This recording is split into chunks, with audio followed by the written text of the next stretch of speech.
Liver हमारे शरीर का स्टोर हाउस होता है। सुबह से लेके शाम तक आप जो भी खाते हैं वो सब आपके लीवर में जाता है। खाने में कार्बोहाइड्रेट्स होते हैं, प्रोटीन होता है, फैट होता है। पूरे दिन में जो भी केमिकल्स, प्रिजर्वेटिव्स, जो भी दवाइयाँ आप खाते हैं या जो भी अल्कोहल लेते हैं, स्मोकिंग करते हैं, उसमें जो भी हार्मफुल टॉक्सिक मेटल्स होते हैं, इवन तक जो भी बैक्टीरिया, वायरस होते हैं, वो सब आपके लीवर में जाते हैं। लीवर आपके शरीर का स्टोर हाउस होता है। अब आप सोचिए कि लीवर की अपनी एक क्षमता होती है, हर चीज को स्टोर करने की क्षमता होती है लीवर की। लेकिन जब ये क्षमता ज्यादा हो जाती है, मतलब डिपॉजिट ज्यादा होता है, तो लीवर के सेल्स फट जाते हैं, बर्स्ट हो जाते हैं।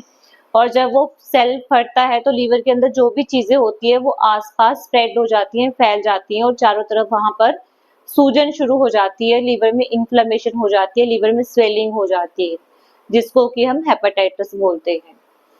लेकिन जब लीवर की स्टोरिंग की कैपेसिटी, उसको इकट्ठा करके जो भी सामान रखता है लीवर, उसकी क्षमता जब ज्यादा हो जाती है तो वो खून में, रक्त में चली जाती हैं और फिर वो आपके शरीर के दूसरे ऑर्गन्स में, दूसरे सेल्स में, दूसरे टिश्यूज में जमा हो जाती हैं।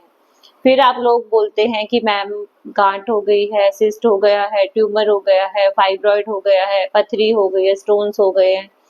वही तो आप सोचिए, भी लीवर की एक क्षमता है चीजों को स्टोर करने की। तो आपको ये ध्यान रखना पड़ेगा कि आप उतनी ही चीजें लीजिए, उतना ही भोजन कीजिए जितना कि शरीर के लिए जरूरी है। अगर एक कार है तो उसमें पेट्रोल की आवश्यकता कम होती है, लेकिन एक बड़ा ट्रक है तो उसमें पेट्रोल की आवश्यकता ज्यादा होती है। लेकिन अगर आप कार के अंदर ट्रक जितना पेट्रोल डालने की कोशिश करेंगे तो वो लीक होगा ही होगा।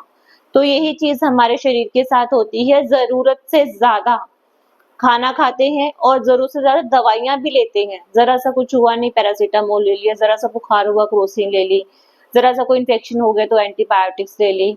तो वो सब भी तो लीवर के अंदर जाती हैं। तो जितनी रिक्वायरमेंट है, जितनी जरूरत है, उतना ही लीजिए।